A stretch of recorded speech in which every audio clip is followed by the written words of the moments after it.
Há mais ou menos uns 2 meses atrás, eu assisti o filme Depois a Louca Sou Eu. Eu vi esse filme porque antes eu tinha visto uma análise crítica de um crítico de filmes que eu gosto bastante, que ele tem um canal aqui no YouTube mesmo, e ele falou bem do filme, então eu resolvi assistir. E eu gostei bastante de como o filme aborda o tema de ansiedade e da síndrome do pânico. Então vamos lá conferir a minha análise? Mas antes de mais nada, não se esqueça que esse vídeo tem spoiler. Se você ainda não assistiu ao filme, então assiste primeiro, depois volta aqui para ver a minha análise.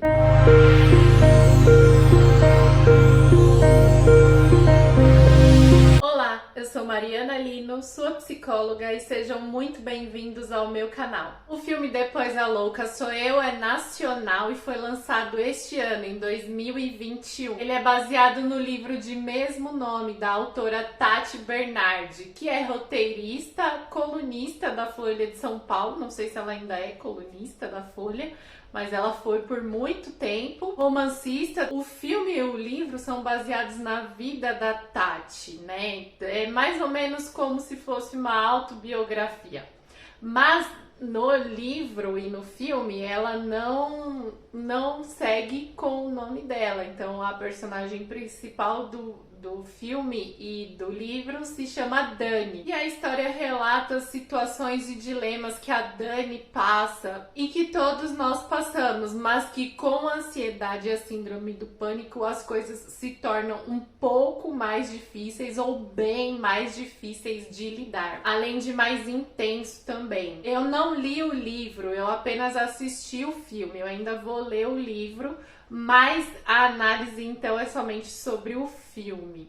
O filme é de muito bom humor e traz um tema importantíssimo, que é alguém convivendo diariamente com a ansiedade e a síndrome do pânico. No início do filme mostra a Dani. A Dani, quando adulta, é vivida pela atriz Débora Falabella.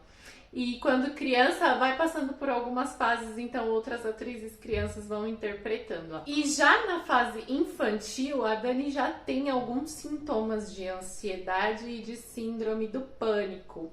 Mas é importante analisar esse ponto porque desde criança já a Dani mora, né, com os avós maternos e com a mãe. Porque os seus pais se separaram quando ela ainda era criança. Se eu não me engano, ela tinha uns 5, 6 anos, ou 7, por aí. Então, o avô da Dani já tinha alguns sintomas de depressão e ansiedade. Só que eles não sabiam identificar o que era isso. Então, muitas vezes, né, quando o avô da Dani ficava trancado no quarto lá por uns dias, isolado, ela perguntava, cadê o vovô? E aí a avó dela ou a mãe dizia, seu avô tá com um troço lá, com um negócio, e ele tá lá quieto. Então, tipo, o que era esse negócio? O que era esse troço que o avô dela tinha? Que a mãe dela também tinha, e ninguém falava muito sobre isso. Então, é muito importante analisar, né, que os nossos sintomas podem influenciar as nossas crianças, podem influenciar os nossos filhos. Eles acabam, não que isso seja hereditário, mas acaba influenciando sim. Talvez a sua ansiedade possa passar para o seu filho, ou alguma outra questão psicológica que você tenha, é interessante que seja tratado para que evite que a criança sinta aquilo, porque as crianças percebem tudo o que acontece ao nosso redor, elas sentem e acaba absorvendo tudo isso. Já na vida adulta, o que para muitas pessoas é uma coisa super simples, como viajar para um final de ano com um namorado para a praia, para Dani, que tem ansiedade e síndrome do pânico, é uma coisa que pode ser desastrosa, pode acontecer 1 milhão de coisas.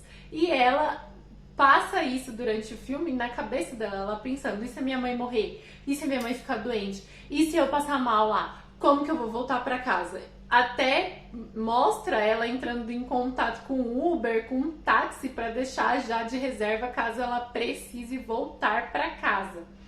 E outra coisa que me chama a atenção também é que quando ela fala pra mãe dela que ela vai passar o ano novo com o namorado na praia, a mãe dela tem certeza que você vai? Mas e se você passar mal? E se isso acontecer tal coisa? E eu vou ficar sozinha, sabe? Então, tipo, isso demonstra muito como que é esse cordão umbilical aí que a mãe da Dani não soltou e nem a Dani. Então, tipo, o quanto que a mãe influenciava ela também ter ansiedade. A mãe muito ansiosa, ali passando a ansiedade toda dela pra Dani, desde criança. E o que realmente acaba acontecendo nessa viagem é que a Dani passa muito mal mesmo lá na praia e acaba voltando pra casa pra ficar com a mãe no final do ano. Outro ponto que me chamou a atenção ali é que a Dani vai buscar inúmeras alternativas. Ela vai tentar fazer terapia, ela procura, tem até várias partes engraçadas que ela vai procurar, né?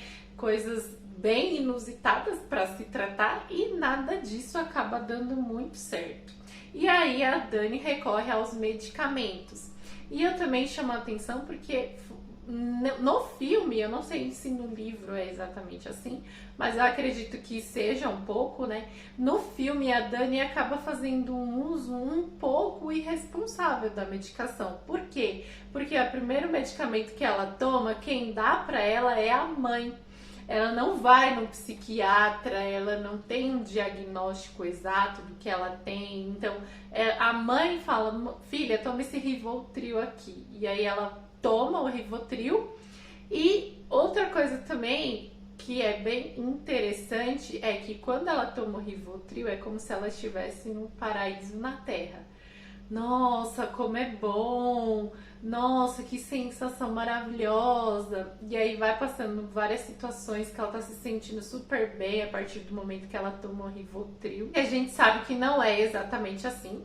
Que sim, os medicamentos trazem benefícios para nós, mas que a gente não precisa somente daquelas medicações. A gente também precisa fazer acompanhamento psicológico juntamente com o tratamento medicamentoso. Então também eu chamo um pouco a atenção para essa romantização do uso de medicamentos, de que tô tomando medicamento, já tô ótima, já tá tudo bem, não preciso de mais nada. Tanto que ao longo do filme, o uso desses medicamentos acaba saindo um pouco do controle da Dani. Um pouco não, sai completamente, porque ela acaba fazendo coisas que ela nem se dá conta depois do que ela fez.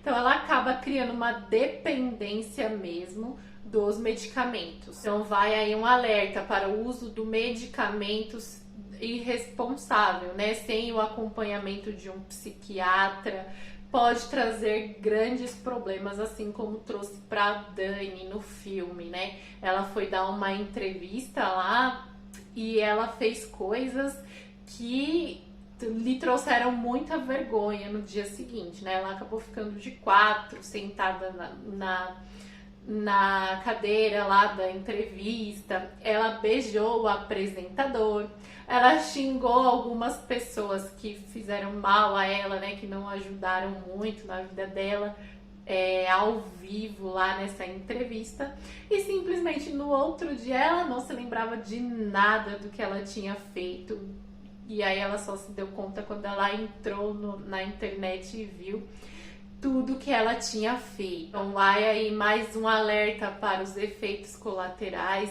e os medicamentos podem sim causar dependência, principalmente se não forem usados com responsabilidade, com o acompanhamento de um psiquiatra. E que inclusive a Dani começou a tomar os medicamentos por conta própria, né? A mãe dela que deu o medicamento para ela.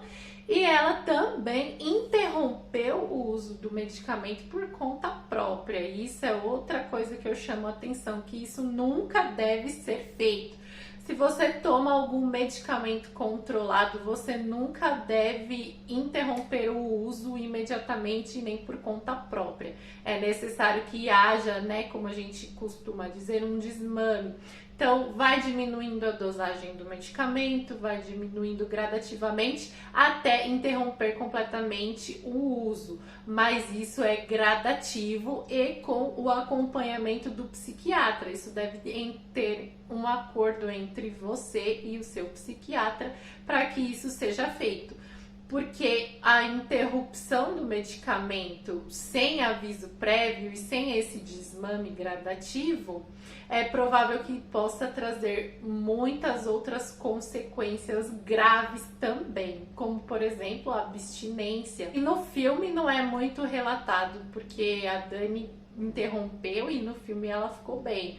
Mas eu acredito que no nível da ansiedade dela e da síndrome do pânico, qualquer pessoa que interrompa a medicação repentinamente não ficará bem assim como a Dani ficou. Outra coisa que deixou a entender no filme é que, assim, no final a Dani interrompeu o uso dos medicamentos, ela ficou bem. Ela voltou com o namorado e algo que ficou ali meio subentendida de que talvez quando você tem alguém que você tá num relacionamento, você fica bem. E o que a gente sabe que não é bem assim, né? O que a gente precisa fazer é o acompanhamento psicológico, tratamento que traz a cura ou pelo menos, né, a evitar reincidências. Pode acontecer reincidências, mas que ali esteja controlado com tratamento. E um relacionamento não traz, assim, benefícios de cura. Então é importante que a gente deixe isso bem claro na nossa mente. Bom, gente, essa foi a minha análise, a visão que eu tive sobre o filme Depois a Louca Sou Eu.